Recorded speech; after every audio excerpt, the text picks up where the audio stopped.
2 రోజులు జగన్మోహన్ రెడ్డి ఢిల్లీ పర్యటన చేశాడు. చంద్రబాబు నాయుడు గారు చానాల తర్వాత ఢిల్లీ పర్యటన చేసిన మరుసటి రోజే ఆగమేఘాల మీద ఢిల్లీ పరిగెత్తాడు జగన్మోహన్ రెడ్డి. జగన్మోహన్ రెడ్డి వెన్నులో వణుకు పుట్టుతుంది.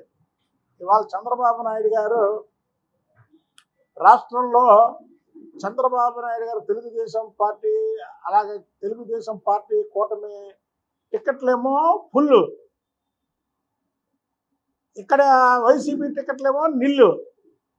తెలుగుదేశం పార్టీ జనసేన పత్తున్నటువంటి నియోజకవర్గాల్లో ఒక్కొక్క నియోజకవర్గానికి 10 మంది అభ్యర్థులు నాకు కావాలి నాకు కావాలి నాకు కావాలి అన్నారు. వైసీపీ ఎవరైతే టికెట్ రాలేదో, టికెట్ రాకపోతే చూడండి బయటకు వచ్చి గోలగోల చేస్తారు, అల్లరాలు చేస్తారు. టికెట్ రానోడు అమ్మాయ అనుకుంటున్నారు.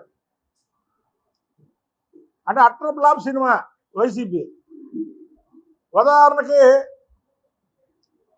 యాత్ర అనే సినిమా వచ్చింది 2019 ముందు. ఏ మాటకు ఆ మాట కొద్దో గొప్ప జనాలు దాన్ని ఆదరించారు, ఉన్నది ఉన్నట్టు మాట్లాడాలంటే. ఇప్పుడు యాత్ర 2 అనే ఒక సినిమా వచ్చింది. జనాలు యాత్ర 2కి వెళ్ళినోళ్ళు లేరు. ఎక్కడే తేలిపోయింది. నీకు యాత్ర సినిమాకేమో ఆ రోజు జనం ఉన్నారు, యాత్ర 2కి జనం లేరు. అంటే ప్రజలు డిసైడ్ అయిపోయారు, ఇక జగన్మోహన్ రెడ్డికి ఓటు అనేది మనం వేయకూడదు, ఒక్కసారి వేసి తప్పు చేసాం, ఇక ఓటు వేయకూడదని డిసైడ్ అయిపోయారు. అలాగే జగన్మోహన్ రెడ్డి చెమటలు పట్టి అక్కడికి వెళ్తూ అక్కడ నరేంద్ర మోడీ గారు ఏ వార్నింగ్ ఇచ్చారో ఏమో కానీ బయటకు వచ్చి ప్రెస్ స్టేషన్లో ఒక ముఖ్యమంత్రి హోదాలో ఉన్నటువంటి వ్యక్తి అతని కారు ఎక్కకుండా సెక్యూరిటీ గార్డులు కారు ఎక్కుతున్నాడంటే జగన్మోహన్ రెడ్డి నీకు అసలుకి మెదడు ఉందా లేదా అనేది మాకు అర్థం కావట్లే. ఎవరైనా సరే మన కారు ఎక్కుతాం కానీ సెక్యూరిటీ గార్డు కారు ఎక్కుతారా అంటే ఆఖరికి జగన్మోహన్ రెడ్డికి మైండ్ పోయి లోపల మోడీ గారు మరి ఏమన్నారో ఏమో కానీ ఆ దెబ్బకి మైండ్ పోయి బయటికి రావడం వచ్చి వేరే కారు ఎక్కడమే కాకుండా వేరే కారు ఎక్కుతుంటే సెక్యూరిటీ గార్డులు ఈ కారు కాదు బాబు ఆ కారు నీది, నీకు మైండ్ దొబ్బింది అని వాళ్ళు దెబ్బలాడి పంపించారు సెక్యూరిటీ గార్డు.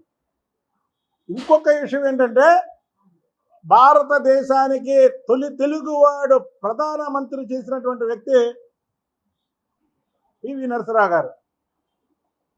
ఆయన కాంగ్రెస్ పార్టీ ప్రధానమంత్రి అయినా ఆయనకి అన్ని పార్టీలు కూడా భారతదేశంలో ఆయన గౌరవంగా చూసేవాళ్ళు. అలాంటి గౌరవం గల వ్యక్తికి భారతరత్న ఇస్తే అందరూ దాన్ని హర్షాలు ఎల్లబుచ్చారు, శుభాకాంక్షలు తెలియజేశారు. ఆయన ఉన్నా లేకపోయినా వాళ్ళ పిల్లలకు చెప్పారు, టీవీల్లో చెప్పారు, చంద్రబాబు నాయుడు గారు చెప్పారు, పవన్ కళ్యాణ్ గారు చెప్పారు. పివి నరసింహరావు గారికి భారతరత్న గురించి హర్షం వ్యక్తం చేయడానికి టీవీ ఛానల్ వాళ్ళు అతన్ని అడిగితే విజయసాయి రెడ్డి చెప్తాడా? విజయసాయి రెడ్డి స్థాయా అంటే నా స్థాయి కాదు విజయసాయి రెడ్డి స్థాయి అని పివి నరసింహరావు గారికి మరొక్కసారి అవమానం జరిగింది. వీళ్ళ తండ్రి వైఎస్ రాజశేఖర రెడ్డి కడపలో ఆ రోజు కోట్ల విజయభాస్కర్ రెడ్డి ముఖ్యమంత్రిగా ఉన్నప్పుడు పివి నరసింహరావుతో మీటింగ్ పెడితే చెప్పులు ఇసిరించినటువంటి వైఎస్ రాజశేఖర రెడ్డి. అంతకంటే దారుణమైన పరిస్థితి ఇవాళ వెళ్ళి లోగోలు పెట్టి ఆయన గురించి ఒక తెలుగువాడికి, అది చనిపోయిన వాడికి భారతరత్న ఇస్తే పోనీ బతికుండి నీకు అతనికి కక్షలు ఉన్నాయంటే ఓకే, ఆయన చనిపోయి ఏ లోకాన్ని ఉన్నాడు, ఆయన మీద కూడా కక్ష సాధింపు చేసే మనస్తత్వం గల జగన్మోహన్ రెడ్డి లాంటి వ్యక్తులు ఉన్నారంటే వీళ్ళని చీకొట్టాలి. ఓటు ద్వారా కాదు, అసలుకి ముందే లాగి దించేయాల్సిన పరిస్థితి. పివి నరసరావు గారి గురించి 2 మాటలు చెప్తే నీ సొమ్ము ఏమైనా పోయిందా? నువ్వు ఇసుకలో దోచుకున్న డబ్బులు ఏమైనా పోతాయా? నువ్వు మందులో దోచుకున్న డబ్బులు ఏమైనా పోతాయా? నువ్వు రాష్ట్రంలో దోచుకున్న భూములు ఏమైనా పోతాయా? పివి నరసరావు గారు లాంటి వ్యక్తులు ప్రధానమంత్రులు చిన్న మచ్చ కూడా లేకుండా చేసినటువంటి వ్యక్తి గురించి మాటలు చెప్పడానికే నువ్వు ఇబ్బంది పడితే తెలుగు వారికి ప్రాతినిధ్యం వహించడానికి నువ్వు పనికిరావు. ఒక తెలుగు వ్యక్తికి భారతరత్న అవార్డు ఇస్తే నువ్వు ఎందుకు దాని గురించి మాట్లాడో? మేము ఎన్టీ రామారావు గారికి భారతరత్న ఇవ్వాలని ఎప్పటి నుంచో కోరుతున్నాం. ఇంకా ఆయనకి భారతరత్న ఇవ్వాల. అయినా సరే తెలుగు ప్రజల నుంచి భారతదేశానికి ప్రధానమంత్రి చేశాడని చంద్రబాబు నాయుడు గారు శుభాకాంక్షలు కూడా అందజేశారు. ప్రతి టీవీల్లో ప్రతి పేపర్లో వచ్చింది. నీకేంటి ఇబ్బంది? నీకు పివి నరసరావు గారికి శుభాకాంక్షలు తెలపడానికి ఏంటి నీకు ఇబ్బంది అని నిన్ను అడుగుతున్నాం. పివి నరసరావు గారు మా పార్టీ కాదు, కానీ తెలుగు ప్రజలందరికీ కావాల్సినటువంటి వ్యక్తి. తెలుగు ప్రజల్లో కూడా ప్రధానమంత్రి చేసే కెపాసిటీ ఉందని తెలిపినటువంటి వ్యక్తి.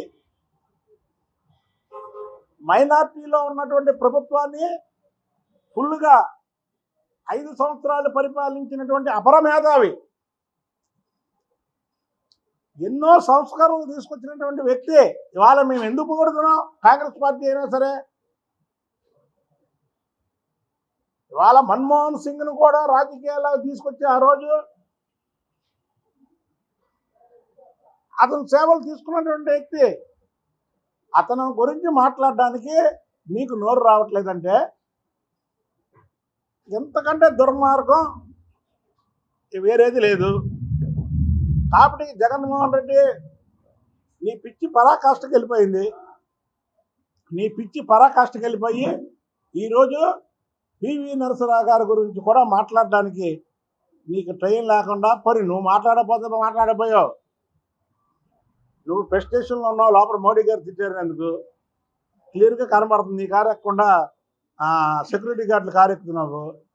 అది పక్కన పెడితే విజయసాయి రెడ్డి అసలు నీకు మొత్తం రాజగురు. ఎలా రాజగురు అంటే మొత్తం ఎలా దోచుకోవాలి, ఎలా దోపిడీ చేయాలని మొత్తం స్కామ్లన్నీ చేసినట్టు అతనితో పివి నరసరావు గారు అతనితో మాట్లాడిస్తావా?